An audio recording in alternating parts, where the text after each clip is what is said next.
What's up guys, it's Wasabi and I'm back with another review. We have a new keyboard sent to me by PWNAGE. Thank you PWNAGE. But as always with the content on this channel, these are my thoughts, personal opinions and experiences with the product. And today we have the ZenBlade 65. Now here's a quick look at the packaging because that's what you pay for too. First you have the ZenBlade 65, an instruction manual, braided USB-C to USB-A cable, a set of keycap grip tapes, a keycap puller, and that's all that's pretty much included inside the box. Now before we go any further, let's manage some expectations here real quick. The ZenBlade 65 is the first ever Hall effect gaming keyboard from PWNAGE, which for now is only available in what they call a Founders Edition Colourway. Now this piece that I have has no additional add-ons and it goes for a price of $199. The design of this keyboard, I love what they did with a big chunk of aluminum. It's very nicely sculpted and angular. On the bottom in this red portion right here, you have vents. Well, they're not actual vents. Would be cool if they were, but either way, I think this is an awesome looking design detail. I think with so many brands pushing out Hall effect keyboards, and let's be honest here, there are too many keyboards available in the market today that take on the minimalistic style of design. So what I appreciate about what PWNAGE has done with the ZenBlade is that they are giving their products an identity. The ZenBlade is pretty heavy, but what I like about the design of the case is that the angles on the sides feel sort of like handles, and that makes it easy for you to grab and lift your keyboard up when you want to reposition it, which is something that I do quite often, so that's something I appreciate. This case is a full CNC machine aerospace grade aluminum, and it feels so strong and more resistant to scratches than say something with an electrostatic paint coating. For the build of this keyboard, you have cherry profile keycaps, screw-in stabilizers, aluminum top plate, a layer of noise dampening silicone, then you have the PCBA, followed by a layer of sound dampening poron foam, and finally the aerospace grade aluminum chassis. You will notice a sloppy looking liquid that looks like spilled lube on the PCB, but it's not lube. To my knowledge from what I've read, it's a water resistant application to the PCB, so don't panic. There is no top and bottom case like what you normally see with most keyboards. All the internals sit in what I would describe as a tub of solid aluminum. A simple 65% layout without the F-roll, you have arrow keys and function keys on the right. No dedicated media controls on this keyboard, which I think is good because any knobs, rollers or extra buttons would distract from the bold shape of the aluminum, which in this case is what makes the keyboard stand out. My unit came with the standard black shine-through keycaps. The quality of the keycaps are alright, they're smooth on the surface and the font is easy to read. The ZenBlade 65 comes with a set of grip tapes for your keys. So for example, if you want to add more grip to the WASD movement keys, you can, though it's not common to do so, but the option is there if you feel like the keycaps are too smooth. There are a couple of keys that are not very clear, as I've noticed some lines of plastic blocking the light from shining through the keycaps. This keyboard comes with KS37B dual rail Gateron switches with an open bottom design. It has an initial force of 30 gram force, an end force of 60 gram force, and an actuation range of 0.1 to 4.0 millimeters. Now these are switches you'll find on many Hall effect keyboards today, as they are smooth with minimal stem wobble and offer a nice typing experience, which I'm not surprised why it's such a popular choice for pre-built keyboards. Unfortunately, there is no official details of compatible magnetic switches on the ZenBlade product page. You could try similar KS37B series switches, but based on the information from their Discord, PWNAGE will not cover any issues that come about if you use switches other than the ones that it comes with, so that is something that will put people off who are new to Hall effect keyboards. The Hall effect features of this keyboard based on the current version of the software are pretty limited if you compare it to other keyboards on the market. It doesn't have mod tab, dynamic keystroke or toggle key, which perhaps some people find to be useful with how they use the keyboard, and I hope these features will be added in as an update. So if Hall effect features at the moment, it does fall behind a little with variety. And also to my knowledge, SOCD, also known as snap tab, is a feature they'll be adding in an update soon. Just note that such a feature will get you banned in certain games, so user discretion is advised. This keyboard feels really good to type on for me. Keystrokes are very smooth with a nice marbly sound character to it. This doesn't feature a gasket mount by the way, and there is stiffness to the typing, which for me I appreciate in a keyboard that I use for gaming. I like it when it's not too soft or too cushioned when bottoming out my movement keys, because then it feels more consistent and snappier to me. With the design of this keyboard, the angle is not adjustable, so it's fixed at a 6.5 degree typing angle. You could consider using it with a wrist rest, but because it's angled on the front, it might be a little difficult finding a wrist rest that sits flush with the design. Now here's a quick sound test to give you a better idea idea of how this keyboard sounds.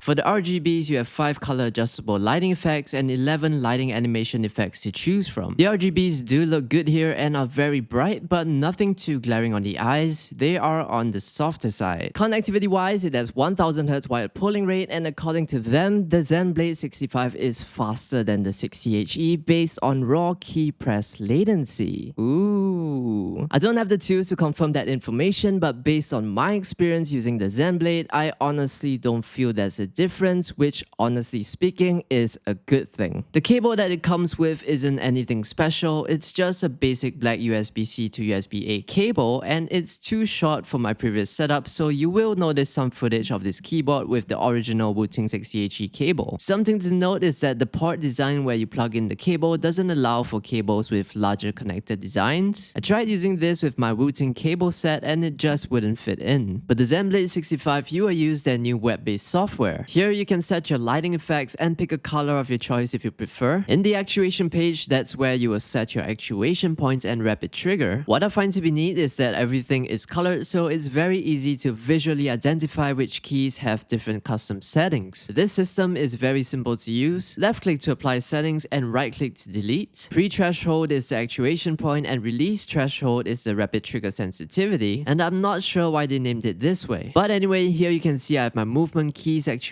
set at 0.7mm and rapid trigger sensitivity set to 0.2mm. And in the bindings page, you can program your keys and you got the macros page as well. And in the settings page, I really like what they did because it lets you pick what you want to reset back to default instead of resetting everything. Unfortunately, at this point of my testing, there are no function layers or the option to set up different profiles, but to my knowledge, these features will be added in an update soon. I gotta say that it's been an excellent feeling keyboard that I enjoyed using for both work and gaming. I've had zero problems with my time on this keyboard and it's been such a refreshing experience to have on my desk. Just a simple 65% layout keyboard with an interesting take with the design, and I gotta say it does look and feel like a luxury gaming keyboard. The typing experience has been good, rapid trigger has been performing perfectly fine. Overall, my experience with the ZenBlade 65 has just been great. So in conclusion, what are 3 things I like about this keyboard? First is that for their first flagship keyboard, it is a great start, which is one of the most important and difficult things to do. They have done something unique with the design, which has the potential to become something iconic as it evolves from V1 to V2 and so on. The second thing is that it does not disappoint with the performance. I think that PWNAGE played it smart considering the number of Hall effect keyboards that were being pushed out in the market over the last 2 years. Because the wise thing to do would be to wait and observe the market offerings before you push out a product. And the last thing is the web-based software is one that I enjoy using very much. The user interface is simple, it looks well designed for the brand, and it works fluidly. It's limited in functionality for now, but as long as they continue to add in more features for different users and not take too long, the ZenBlade 65 experience would then be a wholesome experience for most. Now, what are 3 things I feel could be improved with this keyboard? For gaming keyboard released today, it does not have 8000Hz polling rate, which is what most Hall effect gaming keyboards offer today. And you know, even if the benefits of 8K polling rate are minimal, it's not a nice feeling for anyone to buy something and then a new version of the same keyboard with 8000Hz polling rate comes out not too long after. Especially for a pre-built gaming keyboard where options for customization are limited. For such a keyboard, it's best to have the latest tech, if not people would easily find more value in a keyboard that has more modability. The second thing is that they do not exactly say what's different between the standard and the Founders Edition, so from a buyer's perspective, there's not much incentive to get this now. If it's just the colorway that is different, people would at least need to see what the standard colorway looks like. The last thing is the website, and this concerns the general buyer experience. I feel like it's missing some of the things that general consumers would be curious about, keyboard, so perhaps having an FAQ for some of the questions like switch and keycap compatibility and cable fit would be very helpful. Now, final thoughts and what I think of its value. To my surprise, this is a keyboard that kept me away from my Wooting the longest, and it's not because of the performance, but it just looks like such a well-crafted classy piece that looks good on my desk. But can I recommend it as an immediate buy? Well, for now it's hard to say. In a way, you can see it as 3 parts to any gaming keyboard to be of great value, and the higher the price, the more complete these 3 things need to be. First is the quality of the build, which in this case is just fantastic. They nailed it. The second thing is the tech, which it does fall behind without having an 8000Hz polling rate, which is a feature more gamers wish to have as tech trends progress rapidly. The third thing is the software. The web-based software is great and one of the best that doesn't feel like copy and paste from another brand, and it's only a matter of time before it feels more complete with features, but for now it's very basic. So if you urgently need a replacement keyboard, I would suggest that you check out the demo mode of the software. I'll leave a link in the description below. Take a look and see if it has enough features with how you use a keyboard and decide from there. Anyway, thank you for watching. If you enjoyed the video or found it helpful in any way, please leave a like and subscribe to support the channel, and I guess I'll see you in the next one.